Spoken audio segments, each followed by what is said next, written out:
This is a video in clinical medicine from the New England Journal of Medicine.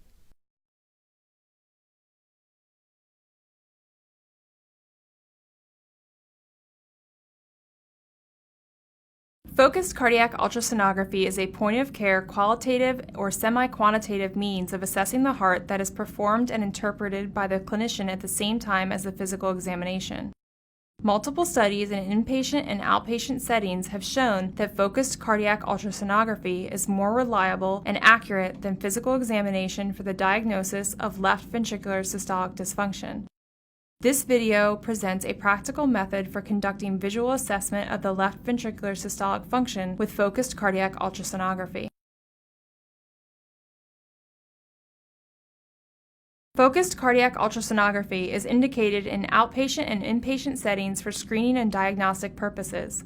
Diagnostic indications include acute critical cardiopulmonary conditions such as dyspnea, chest pain, trauma, arterial hypotension, shock, respiratory failure, and cardiac arrest. Focused cardiac ultrasonography should not replace physical examination or more advanced comprehensive diagnostic measures such as formal echocardiography.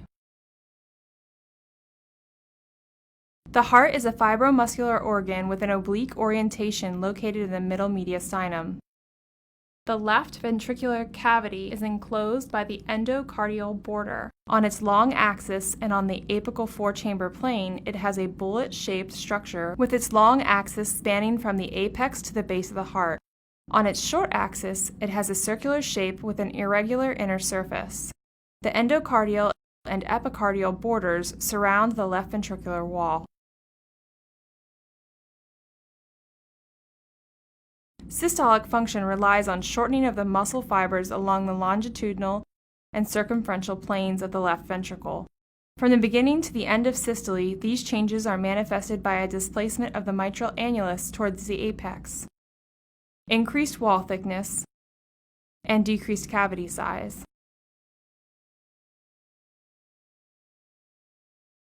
Focused cardiac ultrasonography requires an ultrasound system with two-dimensional imaging, ultrasound transmission gel, a low-frequency phased array probe, and a pair of gloves.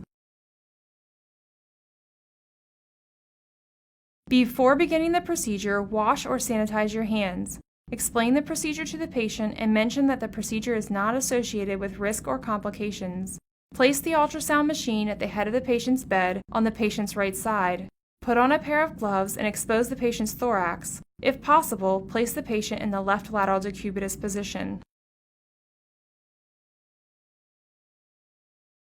The most validated echocardiographic views for the visual assessment of the left ventricular systolic function are the apical four-chamber view, the parasternal long-axis view, and the parasternal short-axis view.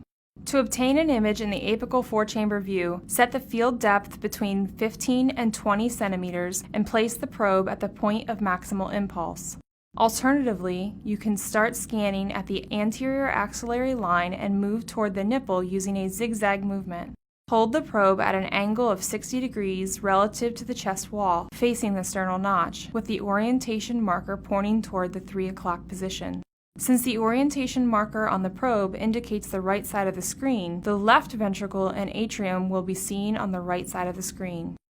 To obtain an image in a parasternal view, set the field depth between 12 and 20 centimeters and place the probe over the left third or fourth intercostal space adjacent to the sternum. To obtain an image in the parasternal long-axis view, point the orientation marker toward the 10 o'clock position or the patient's right shoulder and hold the probe perpendicular to the chest wall. The heart should be visualized in a horizontal orientation, showing the aortic and mitral valves, but not the left ventricular apex. To obtain an image in the parasternal short-axis view, first find the parasternal long-axis view, then rotate the probe clockwise until the orientation marker points toward the 2 o'clock position, or the patient's left shoulder, and decrease the field of depth to 10 to 14 centimeters. The left ventricle should be seen at the center of the screen as a circular structure in which the endocardial and epicardial borders can be consistently visualized. To evaluate the left ventricular systolic function by means of focused cardiac ultrasonography, use the following 4 echocardiographic measures: longitudinal shortening, anterior mitral leaflet motion, thickening of wall segments, and change in the area of the cavity. Longitudinal shortening is best evaluated in the apical 4-chamber view. Identify the segment between the base and the apex of the heart, which corresponds to the left ventricular longitudinal plane. The lateral and septal mitral annuli can be used as anatomical reference points. The segment reaches its maximum length at end diastole. During systole, the base moves toward the apex, causing the segment to shorten until it reaches its minimum length at end systole. The difference between the maximum length and the minimum length during the same cardiac cycle yields the estimated longitudinal shortening. A difference of at least 1 centimeter indicates normal left ventricular systolic function, whereas a difference of less than 1 centimeter suggests severely reduced left ventricular systolic function. Longitudinal shortening should also be evaluated in the parasternal long axis view. Anterior mitral leaflet motion can be evaluated only in the parasternal long axis view. Imagine drawing a line from the base to the apex of the heart along the midline of the left ventricular cavity. In early diastole, the mitral valve leaflets separate widely, with the anterior mitral leaflet moving toward the ventricular septum. When the movement or the motion of the anterior mitral leaflet extends beyond the midline, it indicates normal left ventricular systolic function. But when the motion does not extend beyond the midline, it suggests severely reduced function. Thickening of wall segments is best evaluated in the parasternal short axis view. Wall thickness is minimal at end diastole. During systole, the myocardium contracts, causing the wall to increase in thickness until it reaches its maximum thickness at end systole. The fractional increase in wall thickness from end diastole to end systole during the same cardiac cycle yields the estimated thickening of wall segments. Uniform thickening throughout most of the wall segments, with an increase in thickness by at least 1/3, indicates normal left ventricular systolic function, whereas an increase in thickness by less than 1/3 suggests severely reduced function. Thickening of wall segments should also be evaluated in the apical 4-chamber and parasternal long axis views. Change in the area of the cavity is best evaluated in the parasternal short axis view. The space enclosed by the endocardial border represents the area of the left ventricular cavity. The cavity reaches its maximum area at end diastole. During systole, the endocardial walls move closer to one another, thereby reducing the area of the cavity until the cavity reaches its minimum area at end systole. The fractional decrease in the area from end diastole to end systole during the same cardiac cycle yields the estimated change in the area of the cavity. A decrease by at least 1/3 indicates normal left ventricular systolic function, whereas a decrease by less than 1/3 suggests severely reduced function.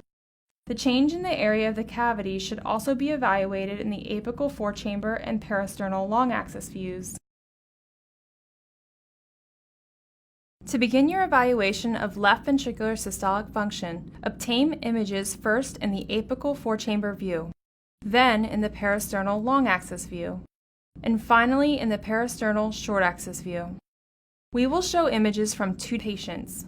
Patient 1 has normal left ventricular systolic function, and patient 2 has severely reduced left ventricular systolic function.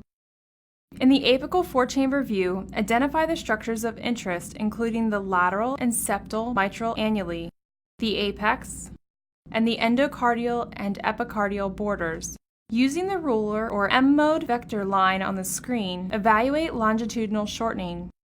In patient 1, the difference between the maximum length and the minimum length is at least 1 centimeter, whereas in patient 2, the difference is less than 1 centimeter. Then evaluate thickening of wall segments. In patient 1, the thickness is markedly increased by at least 1/3, whereas in patient 2, the thickness is clearly increased by less than 1/3. Finally, evaluate the change in the area of the cavity. In patient 1, the area is unmistakably decreased by at least 1/3, whereas in patient 2, the area is decreased by less than 1/3. In the parasternal long-axis view, identify the structures of interest, including the anterior mitral valve leaflet, the endocardial and epicardial borders, and the midline of the left ventricular cavity. Evaluate the anterior mitral leaflet motion. In patient 1, the leaflet clearly extends beyond the midline of the left ventricular cavity during early diastole. But in patient 2, the leaflet does not extend beyond the midline. The results for thickening of wall segments in this view are similar to the results in the apical four-chamber view.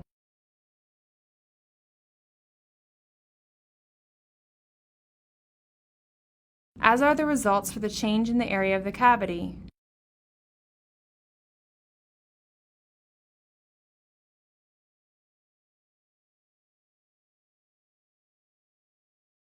And for the longitudinal shortening.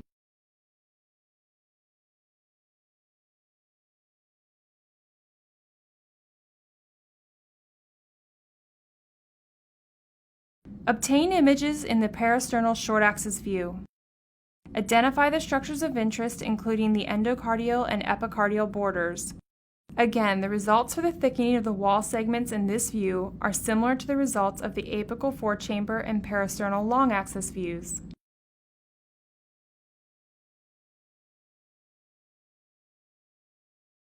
As are the results for the change in the area of the cavity.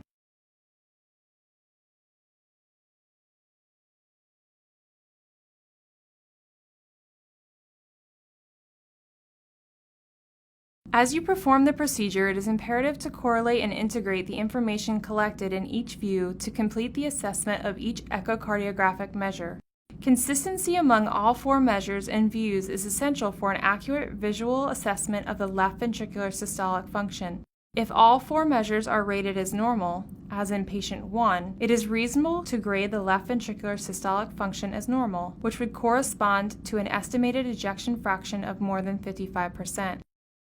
When all four measures are rated as abnormal, as in patient 2, it is reasonable to grade the left ventricular systolic function as severely reduced, which would correspond to an estimated ejection fraction of less than 30%. When some measures are rated as normal, but others are rated as abnormal, or when some measures cannot be properly evaluated, it may not be possible to grade the left ventricular systolic function definitively. Proper use of focused cardiac ultrasonography may be limited by patient-related factors such as obesity, obstructive pulmonary diseases, and mechanical ventilation. By measure-related factors such as intrinsic mitral or aortic valve diseases, regional wall motion abnormalities, and conditions that distort left ventricular anatomy, and more importantly, by operator competence. Left ventricular systolic function is a cornerstone of management in the vast majority of cardiac diseases, and it can be better characterized with appropriate use of focused cardiac ultrasonography. 4 echocardiographic measures in the left ventricle, longitudinal shortening, anterior mitral leaflet motion, thickening of wall segments, and change in the area of the cavity, can facilitate a qualitative or semi-quantitative assessment of the left ventricular systolic function.